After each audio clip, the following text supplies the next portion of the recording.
രാഗിൻ തുടരുന്നുണ്ട്. രാഗിൻ, അനുബന്ധ ഹർജികൾ കോടതി പരിഗണിച്ചിട്ടുണ്ട്. കോടതി അലക്ഷ്യ ഹർജികൾ 18-ാം തീയതി കേൾക്കും. ഒപ്പം ദിലീപിന്റെ പാസ്പോർട്ട് വിട്ടുകൊടുക്കരുത് എന്ന് പ്രോസിക്യൂഷൻ ആവശ്യപ്പെടുകയാണ്. എന്തൊക്കെ നടക്കുന്നു ഇപ്പോൾ കോടതിയിൽ? കോടതിയിൽ ഇതുമായി ബന്ധപ്പെട്ടുള്ള വാദഗതികൾ പൂർത്തിയായിരിക്കുകയാണ്. പ്രതിഭാഗത്തിന്റെ കാര്യം പ്രതിഭാഗം പറഞ്ഞു. അതോടൊപ്പം തന്നെ പ്രോസിക്യൂഷൻ പരമാവധി ശിക്ഷ പ്രതികൾക്ക് നൽകണമെന്ന ആവശ്യം മുന്നോട്ട് വെച്ചു. അതിനുശേഷം ഈ കേസുമായി ബന്ധപ്പെട്ട എല്ലാ കോടതി അലക്ഷ്യ ഹർജികളും ഈ മാസം 12-ലേക്ക് 3:30 വിധി പ്രഖ്യാപനമുണ്ടാകും. 3:30 വിധി പ്രഖ്യാപനമുണ്ടാകും. വളരെ വളരെ സുപ്രധാനമായ വാർത്ത. 3:30 ഈ കേസിലെ വിധി പ്രസ്താവം 3:30, ശിക്ഷാവിധി പ്രസ്താവം 3:30 ഉണ്ടാവുകയാണ്. 3:30 കോടതി ശിക്ഷാവിധി പ്രസ്താവം നടത്തുക. വളരെ വളരെ പ്രധാനപ്പെട്ട വിവരം വരുന്നു. 3:30 കോടതി ഈ വിധി വായിക്കും. അതിനുശേഷം വൈകുന്നേരത്തോടു കൂടി വിധി പ്രസ്താവം നമുക്ക് അതിന്റെ പൂർണ്ണ രൂപത്തിൽ ലഭ്യമാകും. പൂർണ്ണ രൂപത്തിൽ ലഭ്യമാകുന്ന മുറയ്ക്ക് എന്തെല്ലാം കാരണങ്ങളാൽ കോടതി 8-ാം പ്രതിയെ വെറുതെ വിട്ടു എന്നത് അടക്കമുള്ള കാര്യങ്ങൾ നമുക്ക് ലഭ്യമാക്കാൻ കഴിയുന്നതായിരിക്കും. 3:30 വിധി പറയുന്നു എന്നുള്ളതാണ് ഇപ്പോഴത്തെ ഈ നിമിഷത്തിലെ ഏറ്റവും പ്രധാനപ്പെട്ട വാർത്ത. ദിലീപിന്റെ പാസ്പോർട്ട് വിട്ടു നൽകുന്നതിനെ പ്രോസിക്യൂഷൻ എതിർത്തിരിക്കുന്നു. എന്തിനാണ് എതിർപ്പ് എന്ന് കോടതി ചോദിക്കുന്നു. കേസിലെ ശിക്ഷാവിധി 3:30 എന്താണ് പൾസർ സുനിക്ക് കിട്ടുന്ന ശിക്ഷ? 2 മുതൽ 6 വരെ പ്രതികൾക്ക് കിട്ടുന്ന ശിക്ഷ ഇതറിയാനിരിക്കുകയാണ്. 3:30 ശിക്ഷാവിധി പ്രഖ്യാപിക്കും. ജഡ്ജി ഹണിയം വർഗീസ് ഇന്ന് 3:30 ശിക്ഷാവിധി പ്രഖ്യാപിക്കുക. വളരെ പ്രധാനപ്പെട്ട വാർത്ത.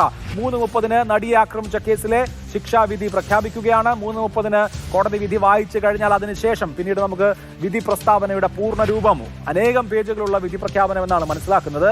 ആ വിധി പ്രഖ്യാപനത്തിന്റെ പൂർണ്ണ രൂപം ലഭിക്കും. വിധി പ്രഖ്യാപനത്തിന്റെ പൂർണ്ണരൂപം ലഭിച്ചാൽ അപ്പീൽ തയ്യാറാക്കാൻ കഴിയും. ഹൈക്കോടതിയിൽ അപ്പീൽ നൽകാൻ കഴിയും. ആ വിധി പ്രസ്താവത്തെ നമുക്ക് പരിശോധിക്കാൻ കഴിയും. എന്തെല്ലാം കാരണങ്ങളാലാണ് എട്ടാം പ്രതിയെ വെറുതെ വിട്ടത് എന്ന കാര്യം കൂടി നമുക്ക് അറിയാൻ കഴിയും. ആ വിധിക്ക് വേണ്ടി കാത്തിരിക്കുകയാണ്. 3:30 ഇന്ന് 3:30 ശിക്ഷാവിധി പ്രഖ്യാപിക്കും. അതിനുവേണ്ടി കാത്തിരിക്കുകയാണ്. 3:30 ശിക്ഷാവിധി പ്രഖ്യാപിക്കും. നേരത്തെ കോടതി മുമ്പാകെ പ്രതിഭാഗം വാദിച്ചപ്പോൾ എന്റെ ഉത്തരവിൽ എല്ലാ ചോദ്യങ്ങൾക്കുമുള്ള ഉത്തരമുണ്ട് എന്ന് കോടതി പറഞ്ഞിരുന്നു. ലെറ്റ് മീ സീ എന്ന് കോടതി പറഞ്ഞിരുന്നു. ഇടയ്ക്ക് പ്രോസിക്യൂഷനുമായി ചെറിയ തോതിലുള്ള ഒരു ഉരസൽ പോലും ഉണ്ടായിട്ടുണ്ട്. ചില വാചകങ്ങൾ അങ്ങോട്ടും ഇങ്ങോട്ടും പറഞ്ഞത്. ട്രയൽ എൻജോയ് ചെയ്തില്ലേ എന്ന ചോദ്യം വണ്ടർഫുൾ എന്ന മറുപടി, ഇങ്ങനെ പലത് ഇന്നും നടന്നു. ഈ കേസിന്റെ വിചാരണയ്ക്കിടെ ഉണ്ടായിട്ടുള്ള ചില പദപ്രയോഗങ്ങൾ അവയടക്കം ചർച്ചയായിട്ടുണ്ട്. ഒരുപക്ഷെ കേരളത്തിലെ ഒരു വിചാരണ ഇത്രയധികം പൊതുജന സമക്ഷത്തിലെത്തുകയും ഇത്രയധികം പൊതുജനം ഒരു കേസിലെ വിചാരണയെ സൂക്ഷ്മമായി നിരീക്ഷിക്കുകയും ഇഴകീറി പരിശോധിക്കുകയും ചെയ്തിട്ടുണ്ടോ എന്ന കാര്യം സംശയമാണ്. പൾസർ സുനി അടക്കമുള്ള 6 പ്രതികളുടെ ശിക്ഷ എന്താകും? ഇപ്പോൾ ബിനിൽ കോടതിയിലായിരുന്നു. ബിനിൽ ഇപ്പോൾ കോടതിക്ക് പുറത്തേക്ക് ഇറങ്ങിയിട്ടുണ്ട്. ബിനിൽ, ശിക്ഷാവിധി 3:30 ഉണ്ടാവുന്നു. എന്തെല്ലാം കാര്യങ്ങൾ കോടതിയിൽ നടന്നു ഇന്ന്? ബിനിൽ നമുക്കൊപ്പം ചേരുകയാണ്. കോടതിയിലെ വിവരങ്ങൾ അപ്ഡേറ്റ് ആയി നൽകിയത് ബിനിലായിരുന്നു. എന്തൊക്കെയാണ് ഇന്ന് കോടതി പ്രധാനമായും സംഭവിച്ചത്? 3:30 വളരെ സുപ്രധാനമായ വിധി അല്ലേ? ഈ കേസിലെ 6 പ്രതികൾക്ക് എന്തായിരിക്കും ശിക്ഷ എന്നത് വൈകിട്ട് 3:30 അറിയാം. കോടതി ഇപ്പോൾ പിരിഞ്ഞിരിക്കുന്നു. ഇതിൽ നമ്മൾ ശ്രദ്ധിക്കേണ്ട ഒരു കാര്യം, ഈ കേസിലെ 6 പ്രതികൾക്ക് എന്ത് ശിക്ഷയാണ് കിട്ടാൻ പോകുന്നത് എന്നതാണ്. അതിൽ പരമാവധി ശിക്ഷ എന്നത് ജീവപര്യന്തമാണ്. ആ പരമാവധി ശിക്ഷയിലേക്ക് പോകുമോ എന്നതാണ് ഇനി അറിയാനുള്ളത്. എന്തായാലും പൾസർ സുനിയുടെ കാര്യത്തിൽ പരമാവധി ശിക്ഷയായ ജീവപര്യന്തത്തിലേക്ക് പോകുമെന്ന കാര്യം ഏതാണ്ട് ഉറപ്പായൊരു ഘട്ടമാണെന്ന് നമുക്ക് വിലയിരുത്തേണ്ടി വരും. പക്ഷേ മറ്റു പ്രതികളുടെ കാര്യത്തിൽ എന്ത് സംഭവിക്കും? അതായത് A2 മുതൽ A6 വരെയുള്ള പ്രതികൾ, മറ്റ് 5 പ്രതികൾ, അവർക്ക് ഈ കൃത്യത്തിൽ നേരിട്ട് പങ്കില്ല എന്നതാണ് അവരുടെ അഭിഭാഷകർ പറയുന്നത്. അവരുടെ കാര്യത്തിൽ ഒരു കരുണ കാണിക്കണമെന്ന് കോടതിക്ക് മുമ്പാകെ അഭിഭാഷകർ വാദിച്ചിരിക്കുകയാണ്. അവിടെ പ്രോസിക്യൂഷൻ ഒരു എതിർപ്പും ഉന്നയിച്ചിട്ടുണ്ട്. അതായത് ഈ കേസുമായി ബന്ധപ്പെട്ട് എല്ലാവരും ചേരുമ്പോഴാണ് ഈ കൃത്യം നടക്കുന്നത്. അതായത് പൾസർ സുനിക്ക് ഒറ്റയ്ക്ക് ഈ കൃത്യം നടത്താൻ കഴിയില്ലായിരുന്നു. മറ്റ് 5 പ്രതികളും കൂടി ചേർന്ന് അതിനുള്ള അവസരം ഒരുക്കി കൊടുത്തപ്പോഴാണ് പൾസർ സുനിക്ക് ഈ കൃത്യം നടത്താൻ കഴിഞ്ഞത്. അതുകൊണ്ട് പൾസർ സുനിക്ക് കൊടുക്കുന്ന അതേ ശിക്ഷ തന്നെ മറ്റു പ്രതികൾക്കും അർഹതയുണ്ട്. അവർക്ക് യാതൊരു തരത്തിലുള്ള ഇളവും നിയമത്തിന്റെ കണ്ണിൽ നൽകാൻ കഴിയില്ല എന്ന വാദമാണ് പ്രോസിക്യൂഷൻ കോടതിയിൽ ഉന്നയിച്ചിരിക്കുന്നത്. അതോടൊപ്പം തന്നെ ഈ കേസുമായി ബന്ധപ്പെട്ട ചില കോടതി അലക്ഷ്യ ഹർജികൾ നേരത്തെ ഉണ്ടായിരുന്നു. ആ ഹർജികളെല്ലാം തന്നെ കോടതി ഈ മാസം 18-ലേക്ക് മാറ്റിവെച്ചിരിക്കുകയാണ്. അതോടൊപ്പം തന്നെ ദിലീപ് കോടതിയിലെത്തി തന്റെ പാസ്പോർട്ട് വിട്ടു നൽകണമെന്ന ആവശ്യം മുന്നോട്ട് വെച്ചു. നേരത്തെ തന്നെ ദിലീപിന്റെ ബെയിൽ ബോണ്ട് കോടതി റദ്ദാക്കിയിട്ടുണ്ട്. കുറ്റവിമുക്തനാക്കിയപ്പോൾ സ്വാഭാവികമായും ആ ബെയിൽ ബോണ്ടും റദ്ദാകുന്നതാണ്. ആ ബെയിൽ ബെയിൽ ബോണ്ടിന്റെ ഭാഗമായിട്ടാണ് പാസ്പോർട്ട് കോടതിയിൽ ഹാജരാക്കിയിരിക്കുന്നത്. അത് വിട്ടു നൽകണമെന്ന് ആവശ്യപ്പെട്ടു. പക്ഷേ പ്രോസിക്യൂഷൻ അവിടെ ഒരു എതിർപ്പ് കൊണ്ടുവന്നിരിക്കുകയാണ്. കാരണം ഈ കേസുമായി ബന്ധപ്പെട്ടവർക്ക് അപ്പീൽ പോകണമെന്നൊക്കെയുള്ള എതിർപ്പാണ് അവർ മുന്നോട്ട് വെച്ചിരിക്കുന്നത്. അപ്പോൾ കോടതി ചോദിച്ചൊരു ചോദ്യം, ബെയിൽ ബോണ്ടിന്റെ ഭാഗമായിട്ടാണ് ഈ പാസ്പോർട്ട് ഉള്ളത്, അപ്പോൾ ആ പാസ്പോർട്ട് ബെയിൽ ബോണ്ട് റദ്ദ് ചെയ്താൽ പിന്നെ പാസ്പോർട്ട് ഇവിടെ എന്തിനു സൂക്ഷിക്കണമെന്ന ചോദ്യം കോടതിയുടെ ഭാഗത്ത് നിന്ന് വന്നിട്ടുണ്ട്. അവിടെ രേഖാമൂലമുള്ള എതിർപ്പ് അറിയിക്കാൻ പ്രോസിക്യൂഷൻ സമയം ചോദിച്ചിരിക്കുന്നു. അതിന് സമയം ഇപ്പോൾ ആ കോടതി അനുവദിക്കുകയും ചെയ്തിട്ടുണ്ട്. ഇനി കോടതി ഇക്കാര്യത്തിൽ എടുത്തിരിക്കുന്ന ഒരു നിലപാട്, കോടതിയുടെ 3-4 പ്രതികരണങ്ങൾ ഏറ്റവും പ്രധാനപ്പെട്ടതാണ്. അതായത് ഈ കേസ് വിളിച്ച ഉടനെ തന്നെ കോടതി ഈ കേസുമായി ബന്ധപ്പെട്ട് സമൂഹത്തിൽ മാധ്യമങ്ങളിൽ വരുന്ന പല പ്രതികരണങ്ങൾക്കുമെതിരെ രംഗത്ത് വന്നു എന്നതാണ് ഏറ്റവും പ്രധാനപ്പെട്ട കാര്യം. കോടതി അലക്ഷ്യമായ പല പ്രതികരണങ്ങളും അഭിഭാഷകരുടെ ഭാഗത്തു നിന്നും മാധ്യമങ്ങളുടെ ഭാഗത്തു നിന്നും ഉണ്ടാകുന്നുണ്ട്. ഇതൊരു മുന്നറിയിപ്പാണ്, കർശനമായ നടപടികൾ ഉണ്ടാകേണ്ടി വരും എന്ന് വ്യക്തമാക്കുകയാണ് ഇന്ന് ജഡ്ജി ചെയ്തത്. ഇന്ന് ഈ സെഷൻസ് ജഡ്ജി ഹണിയം വർഗീസ് കൃത്യമായി പറഞ്ഞത് തൻ്റെ ഭൂതകാലമൊക്കെ തികഞ്ഞ് ചിലർ പോകുന്നുണ്ട്, അതിൽ കൃത്യമായ അത് ശരിയായ രീതിയല്ല എന്ന് കോടതി പറഞ്ഞത്. കോടതി അലക്ഷ്യമായിട്ടുള്ള നടപടികൾ ആരുടെയും ഭാഗത്ത് നിന്ന് വരരുത്, അത് സുപ്രീം കോടതിയുടെ ഉത്തരവിന് ലംഘനമാണ്. അതായത് ഈ കേസുമായി ബന്ധപ്പെട്ട് നമ്മൾ പരിശോധിക്കുമ്പോൾ വിധിയെ വിമർശിക്കാം, പക്ഷേ വിധിന്യായം എഴുതുന്ന ആളെ വിമർശിക്കുന്നതാണ് കോടതി അലക്ഷ്യമായി വരുന്നത്. കാര്യം വിധിയിൽ ആൾക്കാർക്ക് ആ വിയോജിപ്പുകൾ ഉണ്ടാകും, ആ വിയോജിപ്പുകളൊക്കെ പ്രകടമാക്കാനുള്ള അവസരമുണ്ട്. പക്ഷേ ആ വിധിന്യായം എഴുതിയ വ്യക്തിയിലേക്ക് പോകുമ്പോഴാണ് അവിടെ പ്രശ്നങ്ങളുള്ളത്. അതാണ് കോടതി എടുത്തു പറഞ്ഞത്. ഈ കേസിന്റെ വിചാരണയുമായി ബന്ധപ്പെട്ട് പല ഘട്ടങ്ങളിലും അത്തരത്തിലുള്ള പല കാര്യങ്ങളും നടന്നിട്ടുണ്ട്. അത് കൃത്യമായും ആ ഘട്ടങ്ങളിലൊക്കെ സൂചിപ്പിച്ചിട്ടുണ്ട്. ഇത് നിയമ നടപടിയിലേക്ക് പോകുന്ന കാര്യമാണ് എന്ന ഒരു മുന്നറിയിപ്പ് കോടതിയുടെ ആ ഭാഗത്ത് നിന്ന് വന്നു.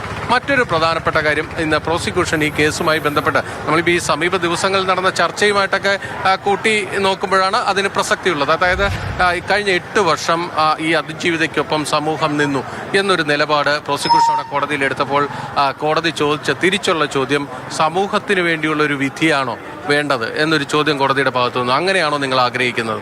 അപ്പോൾ പ്രോസിക്യൂഷൻ പറഞ്ഞു, ഞങ്ങൾ അങ്ങനെ പറയില്ല, സമൂഹത്തിന് വേണ്ടി, നിയമത്തിന് വേണ്ടി, നിയമ തെളിവുകൾ പരിശോധിച്ച് തന്നെയുള്ള വിധിയാണ് വരുന്നത്. കോടതി മറ്റൊരു കാര്യം ഈ വാദത്തിനിടയിൽ പറഞ്ഞു വെച്ചിട്ടുണ്ട്, ജഡ്ജ്മെന്റ് വായിക്കുമ്പോൾ നിങ്ങൾക്ക് എല്ലാ കാര്യവും ബോധ്യപ്പെടും. അതായത് ഇതുമായി ബന്ധപ്പെട്ട പല ഊഹാപോഹങ്ങളും സംശയങ്ങളും ഒക്കെ തന്നെ പല കോണുകളിൽ നിന്നും വരുന്നുണ്ട്. അതിനുള്ളൊരു മറുപടി കൂടി കോടതി ഇന്ന് കൃത്യമായി നൽകിയിട്ടുണ്ട്. നിങ്ങൾ ഈ ഉത്തരവ് വായിക്കുമ്പോൾ എല്ലാം വ്യക്തമാകും. അതായത് 3:30 മണിക്ക് ആ ഉത്തരവ് പുറത്തേക്ക് വരാൻ പോവുകയാണ്. ആ ഉത്തരവിൽ എന്തൊക്കെയാണ് അതിന് കാര്യകാരണങ്ങൾ, ഈ കേസിലെ 8ാം പ്രതിയെ വിട്ടയക്കാനുള്ള പ്രധാനപ്പെട്ട കാര്യം, അതായത് ദിലീപിനെ വിട്ടയക്കാനുള്ള പ്രധാനപ്പെട്ട കാര്യങ്ങൾ അതിലൂടെ വ്യക്തമാകും. അത് പുറത്തു വരട്ടെ. ഏതാണ് കോടതി വ്യക്തമാക്കിയിരിക്കുന്നത്? എല്ലാ കാര്യങ്ങളും വിധിയിലുണ്ട്. അതിൻ്റെ ഉള്ളടക്കം പരിശോധിച്ചാൽ കാര്യങ്ങൾ ബോധ്യപ്പെടുമെന്ന് കൃത്യമായും കോടതി ഇന്ന് വ്യക്തമാക്കുകയാണ് ചെയ്തിരിക്കുന്നത്. എന്തായാലും 3:30 ശിക്ഷാ പ്രഖ്യാപനം ഉണ്ടാകും. നമ്മൾ പ്രതീക്ഷിക്കുന്നത് ഈ കേസിലെ 1ാം പ്രതിയുടെ കാര്യത്തിൽ ഏതാണ്ട് ജീവപര്യന്തത്തിലേക്ക് പോകും. മറ്റ് പ്രതികൾക്ക് ഇളവുണ്ടാകുമോ ഇല്ലയോ എന്നുള്ളതൊന്നും നമുക്കറിയില്ല. പക്ഷേ ഏറ്റവും പ്രധാനപ്പെട്ട കാര്യം വെച്ചാൽ 20 വർഷത്തിൽ കുറയാത്തൊരു ശിക്ഷ തന്നെയായിരിക്കും ഈ പ്രതികൾക്ക് ഉണ്ടാകാൻ പോകുന്നത് എന്ന കാര്യവും തീർച്ചയാണ്. കാര്യം 376D പ്രകാരം 20 വർഷത്തിൽ കുറഞ്ഞ ഒരു ശിക്ഷ നൽകാൻ കഴിയില്ല എന്ന കാര്യം പ്രോസിക്യൂഷൻ കോടതിയിൽ എടുത്തെടുത്ത് പറഞ്ഞിട്ടുണ്ട്. അത് ആ രീതിയിൽ തന്നെ ശിക്ഷ പ്രതീക്ഷിക്കുകയും ചെയ്യാം. പക്ഷേ ഏറ്റവും പ്രധാനപ്പെട്ട കാര്യം എന്നത് ഈ ഏറ്റക്കുറച്ചിലുകൾ ഉണ്ടാകുമോ, ഓരോരുത്തരും ഈ കുറ്റകൃത്യത്തിൽ അവരുടെ പങ്കനുസരിച്ച് എന്തെങ്കിലും മാറ്റങ്ങൾ കോടതിയുടെ ഭാഗത്ത് നിന്ന് ഉണ്ടാകുമോ ശിക്ഷാ പ്രഖ്യാപനത്തിൽ എന്നതാണ് അറിയാനുള്ളത്. 3:30 വിധി പുറപ്പെടുവിച്ചു കഴിഞ്ഞാൽ ഏതാനും സമയത്തിനകം തന്നെ ആ വിധി കോടതിയുടെ വെബ്സൈറ്റിൽ അപ്ലോഡ് ചെയ്യാനുള്ള സാധ്യതയാണ്. ഇന്ന് വൈകിട്ടോടുകൂടി അത് പുറത്തു വരുമെന്ന് നമുക്ക് പ്രതീക്ഷിക്കുകയും ചെയ്യാം. അതായത് കോടതി പറഞ്ഞിരിക്കുന്നത് ഓരോരുത്തരുടെയും പങ്കാളിത്തം പ്രത്യേകം പരിശോധിക്കേണ്ടതല്ലേ എന്നൊരു കാര്യം കോടതി ചോദിച്ചിട്ടുണ്ട്. ആ ഘട്ടത്തിൽ സുനിക്ക് ഒരു പക്ഷേ പരമാവധി, അതായത് ഇളവില്ലാത്ത ജീവപര്യന്തവും മറ്റുള്ളവരുടെ കാര്യത്തിൽ ഇത് വേരി ചെയ്യാനുള്ള സാധ്യതയുണ്ട് എന്നുള്ള വ്യക്തമായ സൂചനയല്ലേ കോടതിയുടെ ഈ നിരീക്ഷണങ്ങളിലൂടെ പുറത്തേക്ക് വരുമ്പോൾ നമുക്ക് വ്യാഖ്യാനിക്കാൻ കഴിയും? രാഗിന് അക്കാര്യത്തിൽ കോടതി ചില സംശയങ്ങളാണ് ഉന്നയിച്ചത്. അതായത് പ്രോസിക്യൂഷന്റെ മറുപടിയാണ് ആ കാര്യത്തിൽ ആ കോടതിക്ക് ആവശ്യം. കാരണം ഈ പ്രതിഭാഗം സമാനമായ വാദങ്ങൾ ഉന്നയിക്കുമ്പോൾ പ്രോസിക്യൂഷൻ അതിനെന്ത് മറുപടി നൽകാനുണ്ട്, അതാണ് കോടതി ചോദിക്കുന്നത്. അതായത് കോടതിയുടെ നിലപാടാണെന്ന് അതിന് ഇപ്പോൾ നമുക്ക് വ്യാഖ്യാനിക്കാൻ കഴിയില്ല. കാരണം കോടതിക്ക് എതിർപക്ഷത്ത് നിന്ന് ഇതേ വാദം വരുമ്പോൾ പ്രോസിക്യൂഷനിൽ നിന്ന് മറുപടി ആവശ്യമാണ്. അതുകൊണ്ടാണ് കോടതി അക്കാര്യത്തിലൊക്കെ കൃത്യമായ ചോദ്യങ്ങൾ കോടതിയുടെ ഭാഗത്ത് നിന്ന് വന്നിരിക്കുന്നത്. ആ കൃത്യത്തിന്റെ കാര്യത്തിൽ പലർക്കും വ്യത്യസ്തമായ റോളാണുള്ളത്. പക്ഷേ പ്രോസിക്യൂഷൻ അതിൽ പറഞ്ഞിരിക്കുന്നത് എ ഇല്ലാതെ ബി ഇല്ല, ബി ഇല്ലാതെ സി ഇല്ല, ഡി ഇല്ലാതെ ഇ ഇല്ല. ഇതാണ് പ്രോസിക്യൂഷന്റെ നിലപാട്. അതായത് പൾസർ സുനി എന്ന ഈ കേസിലെ മുഖ്യപ്രതിക്ക് മറ്റ് 1, 2, 3, 4, 5, 6 പ്രതികൾ അവരുടെ സഹായമില്ലാതെ ഈ കൃത്യത്തിലേക്ക് പോകാൻ കഴിയില്ലായിരുന്നു. അപ്പോൾ അവരില്ലെങ്കിൽ പൾസർ സുനിക്ക് ഈ കൃത്യമേ നടത്താൻ കഴിയില്ല. അപ്പോൾ പൾസർ സുനിക്ക് എന്താണോ ശിക്ഷ നൽകുന്നത് അതിലേക്ക് തന്നെ മറ്റ് പ്രതികളുടെ കാര്യത്തിലും പോകണം എന്ന നിലപാടാണ് പ്രോസിക്യൂഷൻ കോടതിയിൽ ആവർത്തിച്ചെടുത്തിരിക്കുന്നത്. അതോടൊപ്പം തന്നെ ഇതിൽ കോടതി പറഞ്ഞു വിധി ന്യായം വായിക്കുമ്പോൾ നിങ്ങൾക്ക് എല്ലാ ചോദ്യങ്ങൾക്കും ഉത്തരം കിട്ടുമെന്ന്. അതായത് ദിലീപിനെ വെറുതെ വിട്ട ഒരു കാര്യം, അതുമായി ബന്ധപ്പെട്ടാണ് ഇപ്പോൾ വലിയ തോതിലുള്ള ചർച്ചകളൊക്കെ തന്നെ സമൂഹ മാധ്യമങ്ങളിലാണെങ്കിലും മറ്റു പലയിടങ്ങളിലാണെങ്കിലും നടക്കുന്നത്.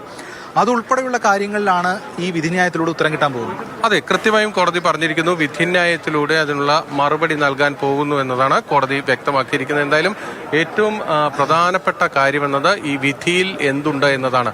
8ാം പ്രതിയായ ദിലീപിനെ ഗൂഢാലോചന കുറ്റത്തിൽ നിന്ന് കോടതി ഒഴിവാക്കിയത് പ്രോസിക്യൂഷൻ ഗൂഢാലോചന കോടതി മുമ്പാകെ തെളിയിക്കാൻ കഴിഞ്ഞിട്ടില്ല എന്ന നിലപാടിന്റെ ഭാഗമായിട്ടാണ്. അപ്പോൾ എന്തുകൊണ്ട് അങ്ങനെ വന്നു എന്നത് ആ വിധിന്യായം വായിക്കുമ്പോഴായിരിക്കും വ്യക്തമാകുക. എന്തായാലും വളരെ സുപ്രധാനമായിട്ടുള്ള വിധി പ്രസ്താവത്തിനായി കാതോർക്കുകയാണ്. ഏകദേശം ഒരു വലിയ വിധി പ്രസ്താവമാകുമെന്നാണ് മനസ്സിലാക്കുന്നത്. ഏകദേശം 5000-ഓളം പേജൊക്കെ ഒരുപക്ഷെ ഉണ്ടാകാം. രാജ്യത്തെ ഏറ്റവും വലിയ വിധിന്യായം. കാരണം ആർഗ്യുമെന്റ് നോട്ട്സ് തന്നെ ഒരുപാടുണ്ട്, കോടതിയുടെ ബോധ്യങ്ങളുണ്ട്, ഇതെല്ലാം വരുമ്പോൾ അല്ലേ? തീർച്ചയായും ഇതിൻ്റെ പ്രോസിക്യൂഷന്റെ ആർഗ്യുമെന്റ് നോട്ട് തന്നെ നമ്മൾ പ്രതീക്ഷിക്കുന്നത് ഏതാണ്ട് 1500 പേജോളം ഉണ്ട് എന്നാണ്.